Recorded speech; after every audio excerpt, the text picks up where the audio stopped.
Welcome to Massey Dialogues.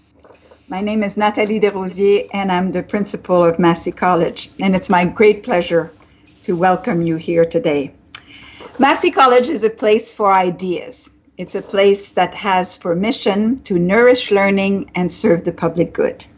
Massey College, the physical college, is located on Indigenous land, the cherished land of the Huron-Wendat, the Seneca, and the Mississaugas of the Credit. And we're very grateful for their stewardship and the ability that we have to continue to do our work here. Today we'll be talking about something that we often take for granted, a glass of water. Water security is what we're going to talk about. And we have three wonderful guests, so I want to thank them for bringing this subject to my attention and to the attention of the Massey community. So Massey Dialogues is a formula that obviously wants to have good conversations between specialists, but also from an intergenerational point of view. It's essential to us to have the voice of the young people and the voice of the junior fellows. So today we will do that again. So I want to first introduce our main speaker, Dr. John Pomeroy, who's the Canada Research Chair in Water Resource and Climate Change, a professor of geography and director of the Center for Hydrology at University of Saskatchewan. He's also an honorary professor in Wales, in China, and at the Biogeoscience Institute of the University of Calgary. He serves as president of the International Commission for Snow and Ice Hydrology and leads the Canadian Rockies Hydrological Observatory. He's authored more than 200 research articles and several books, and his research interest is really on the impact of climate change, on snow physics, on mountain hydrology, water security. So we're so delighted to have you here, Dr. Pomeroy. It's a great pleasure. Oh, thank you so much. Thank you. We'll have then Isaac Gazendam, who's a second-year law student at University of Toronto. He focuses on environmental law and human rights. He's received a Bachelor of Arts, double major in Commerce and Economics, a minor in Environmental Studies from Mount Allison University, where he received the Governor General Silver Medal, but also was the valedictorian. At Massey College, is a fabulous member of our community, does so much for us. He is passionate about sustainability, access to education, nature, and urbanism, and he leads our tutoring and mentorship program at Massey College. Welcome, Isaac. It's wonderful to have you. Honor. And finally, Dr. Thomas Axworthy. Tom Axworthy is well known around the college community because he is our chair of public policy here. He's had a distinguished career in government, academia, philanthropy. As you know, he served as principal secretary to Prime Minister Pierre Elliott Trudeau and was a key advisor on the patriation of the Constitution and the Charter of Rights and Freedoms. He was appointed Secretary General of the Interaction Council, a think tank of former world leaders, and really has been a leader in that world, kind of getting this group to be really a voice for wisdom in our troubled times. He's a public policy chair at Massey, is also a distinguished fellow at the Monk School of Global Affairs. He's taught at Harvard, at Queen's. He's authored so many books. And I did not know that. I saw that in your biography that you initiated the Heritage Minutes. So I am forever grateful to you for that, as are many Canadians.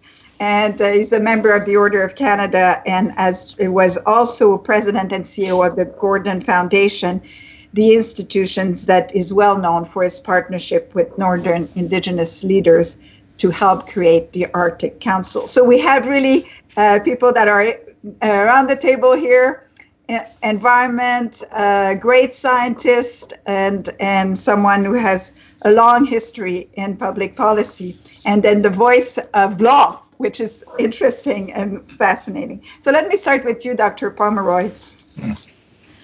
I read the white paper. Today we're going to talk about the white paper on water security. And it seemed to me that you stress in this, the idea is that climate change must change the governance around water. And I'd like you to help us understand why does climate change have such an impact on our access to water? Yes. Well, the dramatic impacts of climate change on Canada have really changed everything for how we have to manage our country and go about our lives. We are in an unfortunate instance of undergoing climate change much more rapidly than other parts of the world. So most of Canada is warming twice as fast as the rest of the world, and northern Canada is warming 3 times as fast. This is bad news.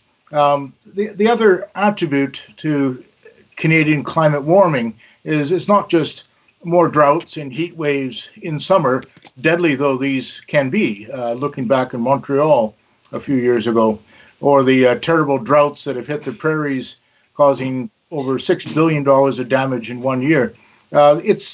Much of Canada is frozen for parts of the year. We have snow. We even have snow in Ontario in May sometimes, and other parts. But most of the country, doesn't mind a little snow in the spring, and lots of snow in the winter, and glaciers to keep our rivers running, and permafrost to hold our land together in the north.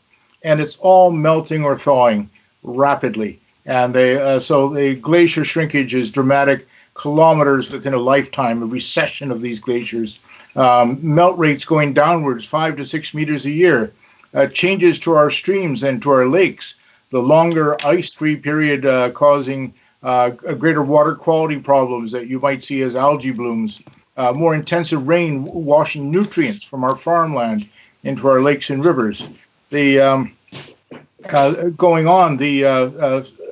stationary systems, the persistence of very wet or very dry conditions associated with the Calgary flood, or the flip in conditions associated with Fort McMurray going from a fire 4 years ago in spring to flooding later that summer. And curiously, this almost the same time of year after extreme cold and a rapid warming than the river ice breakup flood that devastated it yet again. So we're seeing conditions that we didn't develop the country under. We don't have experience on.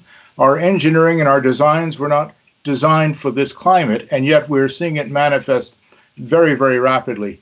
It's devastating our nature, and it's devastating our economy and our communities. And we have to change how we manage our water, because the impacts of climate change are manifest through water more than any other substance. So this paper aims to create a new federal agency that would look after water. And so you're making the assumption that this new agency would be able to help solve these issues. Is that because it's more acute in Canada? It's certainly more acute scientifically in Canada, but is the dysfunction of our governance more acute in Canada than other federal countries on this? Well, I think all federal countries have some dissonance on how they manage water. There are divided responsibilities between our provinces and our federal government, for instance. The U.S. has similar things between its states and federal government. So does Australia. The UK, with its devolved administrations, is wrestling with this as well. So nothing new there, but water doesn't care. Water crosses boundaries without any concern whatsoever who's managing it or who has jurisdiction on it. And when we're downstream of another province or another country, it puts one in a very vulnerable position sometimes. So we have to manage our water over the concept of the river basin or the drainage basin, the whole Great Lakes, St. Lawrence, or the Saskatchewan Nelson, or the Fraser, the St. John, and many of these cross boundaries. So we have to have a broader perspective than simple local management. You can't sit happily in a city saying, "Oh, we've sorted out our water," because most cities are receiving their water from somewhere else, and so one has to have that river basin approach, think like water, in order to manage water. So think like water, and you're saying we're not doing this right now. But we know that, we have the Great Lakes organizations. We know that we're speaking between provinces often. So why is it that the current infrastructure and the ability to work together is not functional. Is the dysfunction at the federal level, or is it because of the federation? It's a number of things. We have a proud history of federal engagement on water, and in fact, our first international treaty that Canada signed really independently of Great Britain was dealing with transboundary waters. So there's a proud history there, and federal legislation goes back right to 1867. Mm-hmm. The point is that over time, the federal government has really handed over many of the responsibilities of the provinces. And this makes great sense in the case that is, as a water resource, and having provincial governments close to that resource, they can be very responsive to the needs and things like that. However, it has also left us vulnerable to extreme events that are beyond perhaps what a province can deal with, flood damages, droughts being in that area. Also, the need to collate data and forecast and predictions on a river basin basis. And also that left out our Indigenous peoples and their rights and long-standing rights with respect to water and needs for water management to protect their populations. And the source water problems of many Indigenous communities is a great example of that, and a scandalous problem for Canada in the last few years. So let's bring in Isaac on this now. So Isaac, you had the chance also to read the paper, and so you're a young environmentalist or interested in environmental law. So what did you draw from this? Yeah, I mean, I'm really happy that that this is actually coming to the fore as an important issue in Canadian society, because it really is something that has not necessarily received enough attention in the past, and it could possibly be that it's something that we've always taken for granted in Canada, for sure. I mean, the fact that we're going to commit to have this agency is wonderful, and I mean, I really hope that with the formation of this new sort of centralized functionary, that it can, stay apolitical and receive the respect that it needs to function. Because I think, as something akin to the public health or the public officer of health, it's something that's so important and so vital to life, really. So I am thrilled to hear about this plan and this commitment. So what do you expect from an agency like this? I mean, obviously, stature, so that it brings to the public the vision that water is important. So there's a symbolic aspect to this. Mm-hmm. Anything else? What's a good agency for you? Gosh, I think that in this case, so in addition to sort of having that real the sense of importance, that symbolic importance that you mentioned. In this case, I think the interdisciplinarity is so key. I mean, water and the future of water management will not only be interdisciplinary, but also global. And I mean, it involves topics ranging from natural disasters and climate change to armed conflict to corporate greed. So I think really having the capacity to address all of those interlocking issues is really important. Mm-hmm. And I think another thing is just the promotion of reconciliation. I'm excited by the paper's commitment to engaging Indigenous peoples, but I know the history sort of also shows us that this is not always borne out in certain agencies like this. And so I'm excited to see sort of what the context of reconciliation looks like in this new agency, and that, for example, Canada is a signatory to the UN Declaration on the Rights of Indigenous People, and that talks about self-determination, self-government, mm-hmm. free, prior, and informed consent, the right to maintain the spiritual relationship with water. So I'm really hoping that this new agency can fully commit and help bear out reconciliation, especially when we have First Nations who don't have clean drinking water. So I think that's one place to start. Do you have any concerns about this agency? Yeah, well, I guess in addition to reconciliation and the rights and the voices of Indigenous peoples sometimes being lost, I think that I have a couple, two or three more just questions more, ideas about what might happen with an agency like this. One is the idea of cooperative federalism.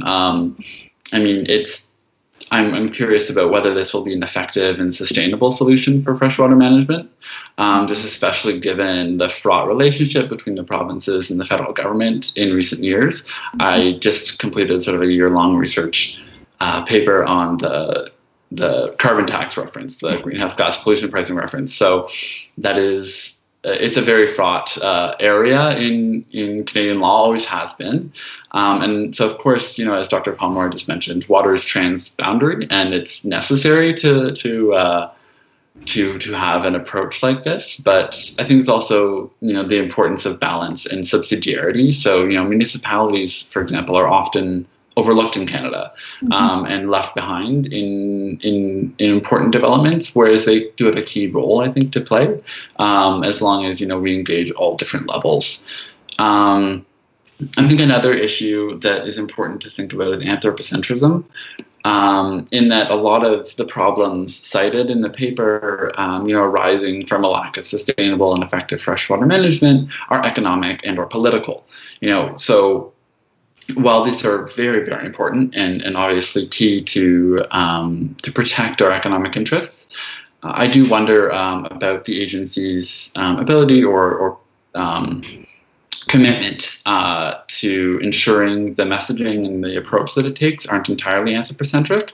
So, what is the inherent value of water, its beauty, its ecological function, its contribution to biodiversity?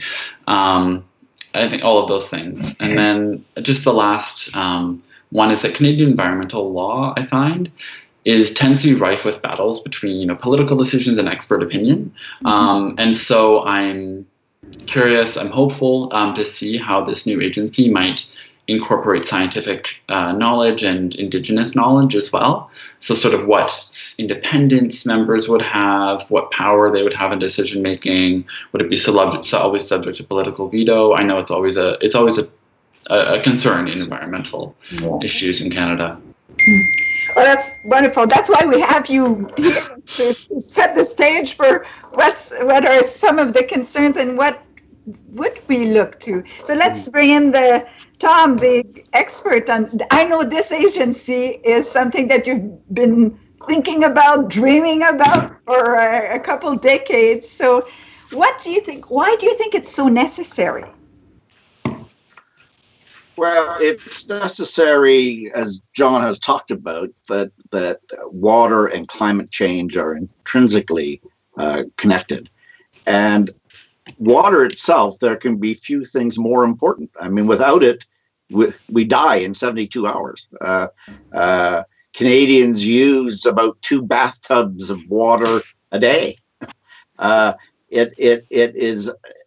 There's literally not a thing we do that water isn't connected to that kind of activity.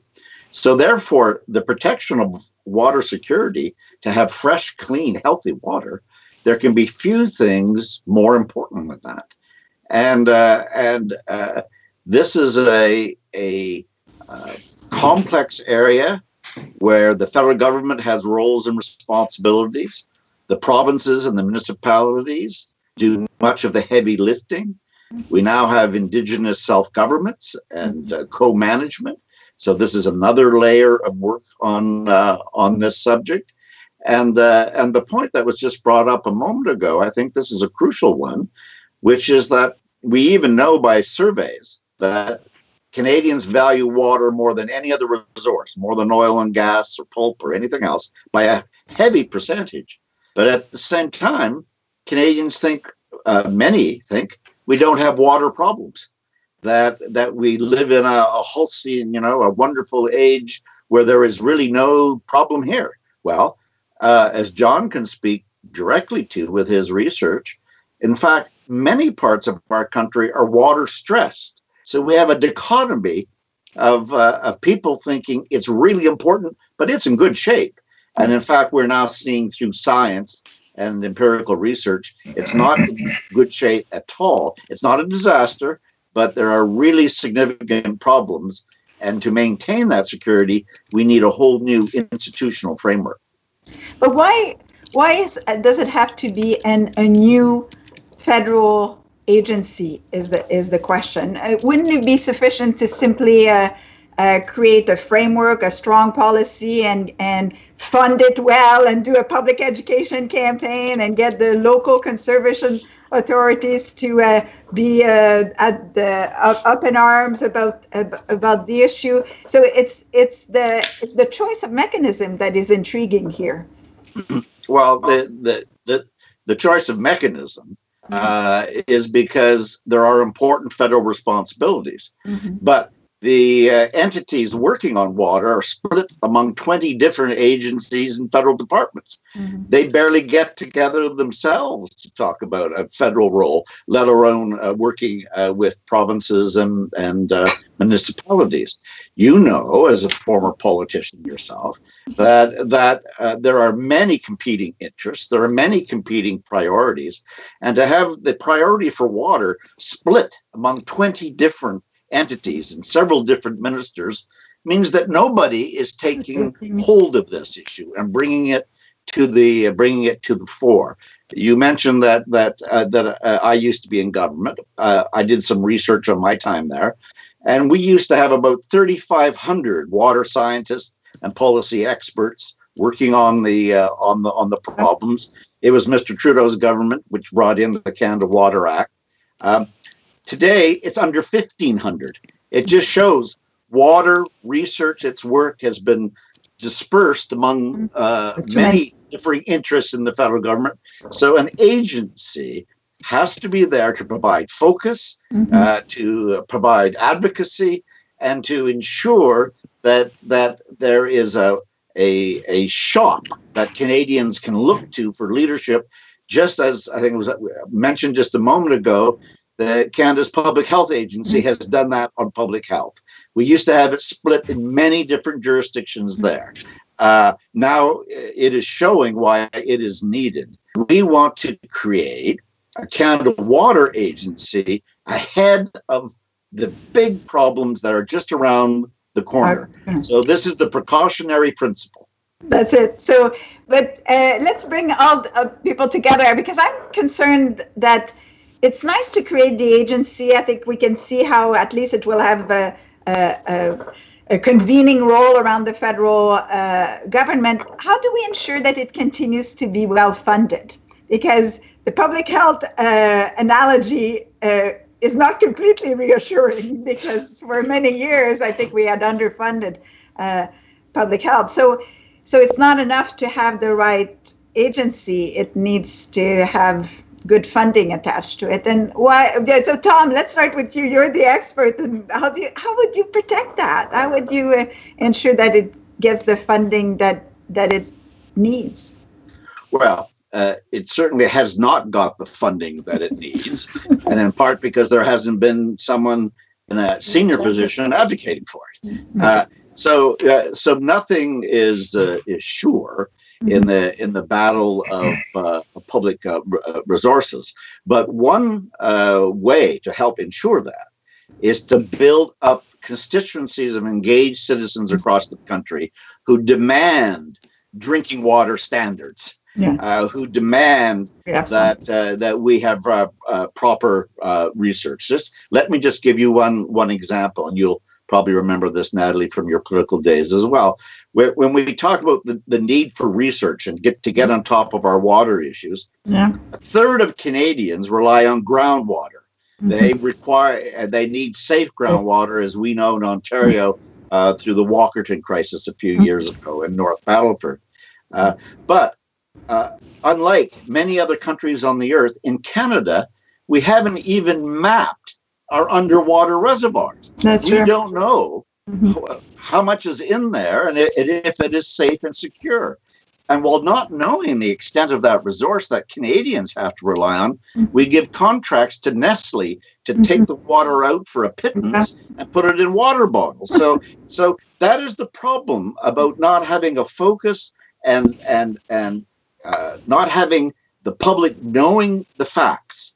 And we don't know the facts because we haven't even mapped it yet. A shocking statement in the 21st century. We don't know the extent of our groundwater resources. So I mean, we're living in a fog. This is an unbelievable situation. Well, let's bring the scientists there. So there would be an increased research envelope here that is sorely needed, it looks like. And what are the areas, what of the research priorities that the agency should have then? Yes, research in the last few decades has not been led by the federal government. It's been led by universities in various research networks and consortiums.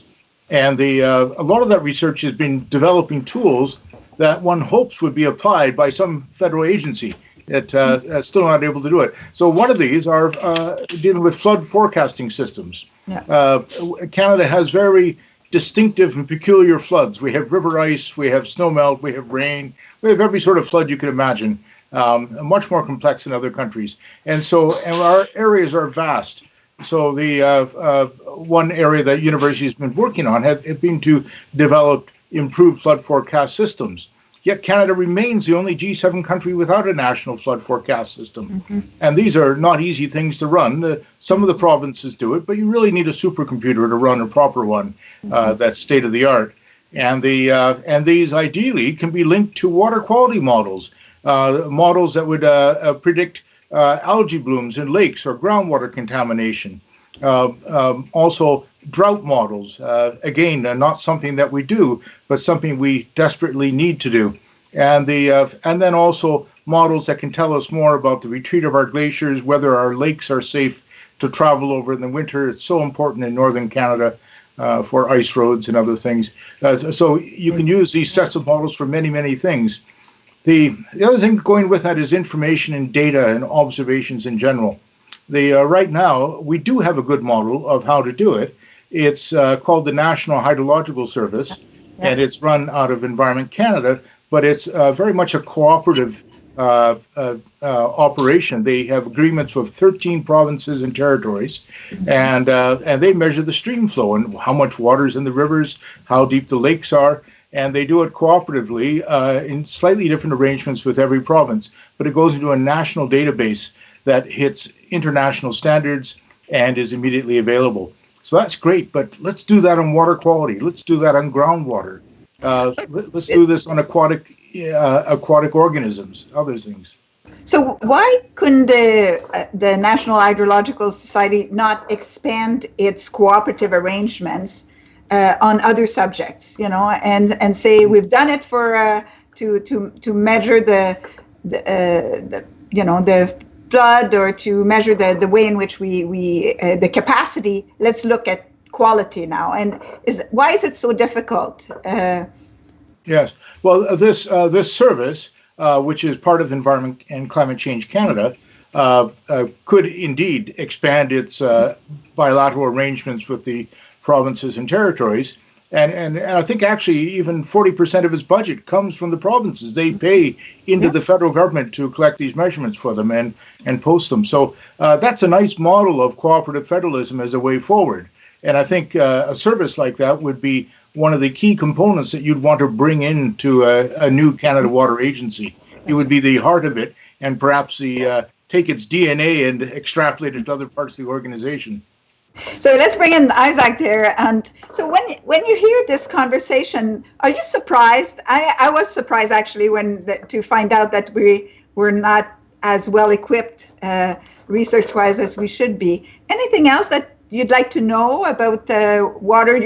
The future of water in Canada? Yeah, I mean, I think I was surprised, I think, to learn about the deficiencies that we have. But I think that we sort of touched upon it, because I do believe that, and this is sort of my main area of focus, was the impact of climate change on issues like this, and that we have so much to learn and so much to adjust to and mitigate and adapt to when it comes to addressing freshwater management in Canada. But I'm also wondering, how this agency will address a couple of those issues that, have been raised even today, but things like, and are raised in the paper, but, the impact of, for example, climate refugees and how that might impact freshwater management. The idea of corporations that do come in bottle water, sell it back to us in plastic, which is not great for the environment. The potential idea that in not too far distant future, water becomes a resource over which wars are fought. There are so many different layers to this, and things that can escalate very, very quickly. So I think worrying and wondering about how all of these things, in addition to the vital scientific research that's happening, will be addressed. So, yeah, the increasing role, and if it's a resource that people want to buy from Canada, how we need to go about it. I want to go back to the Nestle example with you, Tom. So this new agency has an investigation role. So it finds out that Nestle is about to get a contract to, and what does it do? It goes and it has the power to stop it, or? It doesn't have the power to stop it. Unless the federal government used the peace order and good government clause. But listen, the key point, John's raised it, and others are, a new agency doesn't replace provincial governments and municipalities. What it does is help the federal government get its own act together, and that act has been a very poor one, at least for a generation. So it is a necessary but not a sufficient condition to having a robust water policy in Canada. We want a new agency, but I'm not freighting onto it that suddenly it will help solve all the problems. We need a new Canada Water Act. We need possibly a nutrient trading system, a cap and trade on nutrients because of all the phosphates that are going into the Great Lakes, Lake Winnipeg and other places. Very innovative ways of dealing with agriculture. We need in Canada a 21st century water policy that we don't have. No. And there are many building blocks to it, of which at least having the federal government have its own act together, better funded, with a minimum, the research function being well done, and hopefully other elements as well, that will begin to lead to the kind of water policy we need. We're starting with the agency idea because there are some organizational and structural issues to get the federal government up to speed around water. When that is done, then we collectively have to put together the pieces of a 21st century water policy. There's a lot of work to do on water. This is just the first step. Yeah. Well, actually, in preparing for this interview, I was thinking that your water agency was going to walk on water. It looked like it was going to have so much power. But so I get it, though. In a way, it's a way to frame the federal intervention in a more focused way, and not. And allow the other actors to continue their responsibility, enhance it, maybe be more accountable for it, have better access to knowledge. Yes, Dr. Pomeroy, you wanted to say something. Oh, yes. Sometimes it helps to frame it around one example. And let's look at floodplains and floodplain mapping. It's critically important for Canadians. Our flood damage losses have skyrocketed over the last few decades. They're more than 10 times higher than they were a few decades ago. We used to have a federal provincial flood damage reduction program, and it was coordinated out of Environment Canada with the provinces, and they mapped out floodplains. It was considered a very good program. It was disbanded and fell apart. The provinces were left to map floodplains as best they could with the municipalities. Some had the finances to do so, some didn't. And so our floodplain maps were badly out of date. We found how serious and dangerous position that put us in with the recent series of floods. And so many people were in harm's way, and they should never have had homes in those locations. So now there's an attempt to revive that, but 3 different federal departments are involved, 13 provinces and territories, and the insurance industry. It's wildly complex. It's what somebody call a wicked problem. It would help, at least for the federal government, to have a coordinated agency to respond to that, and also deal with the part that the floodplains are shifting because of climate change. So they're not stationary. You don't just map them and, oh, good job, we're done. It's problems that they're in general expanding. Well, I think the key concept here is that I think we've learned that from COVID, is that science needs to be part of public decision making. Otherwise, we're going nowhere, and we're going to need that capacity more and more as our world becomes more complex. I want to just remind the public that if you have questions of our guests, please write them in the YouTube on the left-hand side, and I'll be happy to put them to our guests as we move forward. So let's do another. I want to get back to Isaac a little bit. I really like the idea of what you were talking about, the fact that instead of talking only about human problems, we should talk about nature. We should almost reflect nature qua nature. And is that something that came from studying environmental studies, this concern that we do environmental law from the human perspective and see the degradation of our resources and say, hey, I will no longer be able to use it, as opposed to giving value of giving, should trees have standing, should nature has legal personality itself. So it's a topic that I'm interested in, and it sort of started when I studied environmental studies at Mount Allison University. This idea of what we value and the commodification of nature, and how that has affected our law and our policies for many years. But then again, it came up again this year, both when I was studying environmental law at the faculty at U of T, as well as doing an independent research paper on, again, that was the reference for the carbon tax. And so as part of that, I began to look at constitutional protection for nature, for environment, for the right to a healthy and clean environment.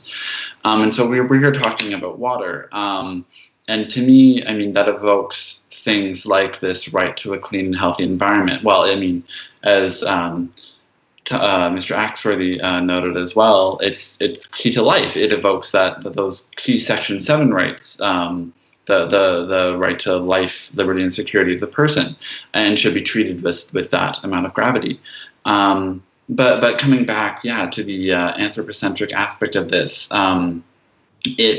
there's a broad range of legal scholarship that I cannot claim to be an expert on, that looks at these differences, these nuances in language between the right to a healthy environment and the right of a healthy environment. What does it mean when we say a right to the environment? Well, that is, clearly it's coming from an anthropocentric viewpoint. It's coming from the idea that I should have the right to it because I can use it. But then there's also all of these qualities that the environment holds that are inherently good, inherently helpful, inherently useful, or just inherently beautiful, that deserve to be protected and deserve to be preserved. And so I think that it's important to balance the two. It's obviously nature, water has great economic value and does impact everything from our agriculture to the flooding to the great devastation it can wreak on homes. But I think it's also worth remembering that nature is valuable. It has inherent value, and it's beyond what it can do for humans, and what it can do alongside us as part of nature. Sorry, I was just going to say Isaac's point about the centrality of nature goes back to one of the original points that, Natalie, you started off with, which is the Indigenous traditions in Canada. Now, they hold that perspective forever. Yeah. And what we need to do is incorporate that wisdom into our resource management and our daily kind of life. And therefore, with creating, just think about this, because you've had several dialogues on reconciliation, Phil Fontaine and others, but just think about this. If we have a new agency, federal agency, to protect our freshwater resources, to live with nature, which is the wisdom of our Indigenous peoples, to build that agency with them, what a wonderful, concrete, and real start to reconciliation. We move it out of the adverbs and we take it down to building structures. Now, what an opportunity that is on another whole file where we can learn from our First Nations. That's a lovely thought. So I know that there is a question that is coming from the audience, and it's, Liz Smythe, what do we do when government does not listen to science? And would this agency be immune to being ignored? Dr. Pomeroy, what do you do when you're not listened to? Oh, I talk to CBC. It's a normal day for a scientist when you're not listened to. And remember, every disaster movie starts off with a scientist being ignored. So we don't want to be living a disaster movie. And I think Canadians and Canada has shown in the last few months that taking science advice seriously in a crisis such as we've experienced with COVID-19 has great benefits. But there has to be a commitment to science and commitment to openness of science. And science is not black and white. Science does not have all the answers. There's tremendous uncertainty to it. And so you have to have an atmosphere where there's open discussion about the results that are out there and to find the best way forward. And so having a science element within that agency, but also making sure that that agency is engaging with scientists across the country, in the universities, in the provincial governments, in other organizations, and bringing in their views and their feedback and their results into its deliberations is absolutely critical. I think an agency has a convening role, which can be extremely powerful in convening the general wisdom of the country. And but also remember, the answers aren't always science. They can be indigenous knowledge, they can be traditions, and sometimes just good common sense. But so that's my thoughts there. Going back to rights, New Zealand has established rights for some of its rivers, and I just wonder what our history would have been if we'd given Lake Erie rights back in 1970. It might be very upset with what we've done to it, and need to exercise, though, in a more active way. But. Well, I was thinking that when you talk about the role of science, I think Isaac's point was it will have to be interdisciplinary, because yes, it will certainly have the capacity to draw on the way we perceive water, or the sociology of using 2 bathtubs of water a day, and the way in which our engineers may think about new ways in which we could save and map out or use water slightly differently. So I know that there's, I was just told there's another questions coming in from Rosemary McCartney. Where would the Canadian Water Agency relate in a multilateral sense so Canada can influence global governance on water, especially regarding Russia and the US, where we share significant water assets? And maybe we should just talk about the US and then Russia, because Russia is the north, and I want to get to understand what are the freshwater issues from the north. So, Dr. Pomeroy, what are the issues that we have with the U.S.? Well, we share most of the waters where most of the Canadian population lives with the United States, right across the Great Lakes, St. Lawrence, to the prairies, to BC, and up into the Yukon. So it's we have shared waters. We have an international joint commission, which has been operating since the early 20th century to help resolve disputes and all that. But we have to have our act together as a nation in terms of what we need from our shared waters, and to have our science base and our observational base there to make sure that we can resolve disputes with the U.S., which come up from time to time. And, there was almost a little war over the Milk River back in the early 1900s. Things are still happening. The dams on the Milk River failed in the last few days. And as a result, the dams which hold water back have burst. The river is literally going dry right now. It's a crisis down there, and that is an international crisis. So where's our capacity to respond and help solve that with the United States? It's very small at this point, and needs to be expanded. So that's one example. And internationally, we could be a model for the world on how to manage water. It's something that we could have an active part of our foreign policy. If we have a training capacity, an excellent water management capacity, a good way to work with indigenous peoples, why not send out 250 water managers to the developing world? Might be more effective than peacekeeping troops sometimes. And when we look at our sustainable development goals going forward, when we look at those goals, water is central to all of them as well.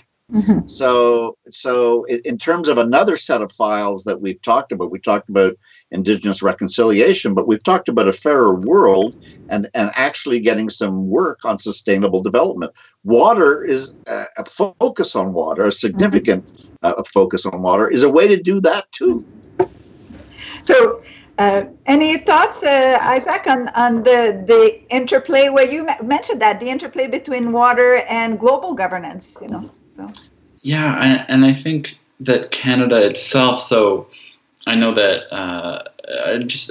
what you've both mentioned is just not letting this go in our international negotiations, in our international, when we talk to other nations, when we discuss with them, just continue to hammer that home, exactly how important this is. And I know that, for example, with climate change, there's always these arguments, domestic arguments, that Canada is we are such a small nation, populace-wise, where our emissions are but a drop in the bucket. These are typical arguments that we hear, and so what we do doesn't matter. But in fresh water, Canada is an authority. We have so much in terms of freshwater assets in the world that I think that we can really leverage that position as speaking with authority and being a model for global governance of freshwater. So are the issues different if we're talking about the North and talking with Russia about the Arctic, but it's not, are there some freshwater issues in there? I know there are in Nunavut, but you, Dr. Pomeroy, you mentioned the fact that it's the melting that is causing some issues. Do we have issues with Russia? We have common problems with Russia, the same set of stressors that we have, they have, and we both discharge our fresh water into the Arctic Ocean, which is a shared ocean, and that affects sea ice and the ecology of those ocean systems.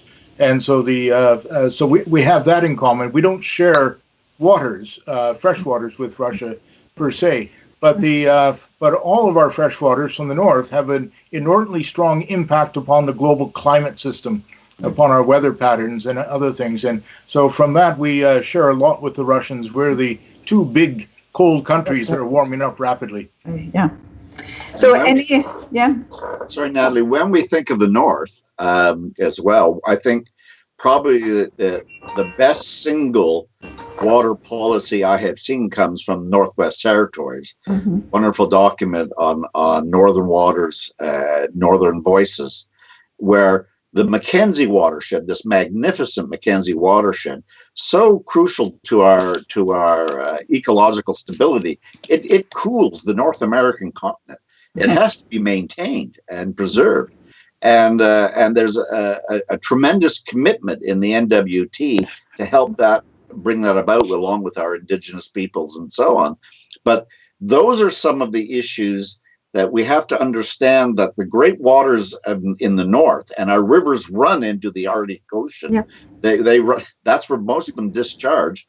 they have to be preserved not only for ourselves but for North America and the planet. So to be stewards of this resource is a contribution to ecological balance of the world. Well, we're getting to the end of our discussion, but I'd like to, obviously offer you the opportunity to summarize the key points that you want our audience to remember from this conversation. But I do think that this idea of how do we become a steward, what's the role of our fresh water for the planet, it would be a good something to think about for a future dialogue, maybe. So let's start. Any key points, Isaac, that you want our audience to know? I mean, I guess in addition to sort of what I may have harped on a bit in terms of reconciliation and viewing water as more than an economic resource, I think that two other really important points is that the balance between scientific expertise and political decision making that occurs, and that is essentially the history of Canadian environmental law. So whether we listen to science, whether we listen to, or whether that gets overtaken by political decisions, is a decision, and oftentimes a legislative and policy decision that would be made in a revamped act. So there's a real opportunity here to allow science to come to the fore. And then just another one point that sort of came up is that a recognition that the loudest voices are often from those who don't believe we have a problem. So I know Mr. Axworthy mentioned there are those who don't believe we have a problem, and it's often those are the most influential voices in politics. And so allowing this agency to be truly, not only it must be independent, while also calling upon, as Dr. Pomeroy noted, those committed groups of individuals who raise up the voices of those who aren't always heard. Thank you. Wonderful. So, Dr. Pomeroy, the last words to the audience about this great subject. Okay, thank you. I look forward to a future where Canada is a paradigm, a model of sustainable water management, science-led decision-making, full reconciliation with our Indigenous peoples and how we manage water and how we work between our provinces, our territories, our communities, and our national government, and that we have a strong science-based stance to take in the co-management of our waters with the United States. I think those types of ideas can be exported around the world and help improve global water security as well in a very positive way. And that's important for everyone because we live in such an interconnected world that a water disaster in Africa or Asia ultimately impacts us in many profound ways. But let's be leaders on that. I think we had elements of that leadership back in the 1970s and 80s, and I think we can regain this again. Mm-hmm. Thank you. And Tom, last words to you, your big ideas. Well, the main point I think I'd like to leave with our audience is that we've been talking. We don't have a national water agency yet. It is a commitment, but there are lots of commitments that are made in party platforms and speeches from the throne that never see the light of day.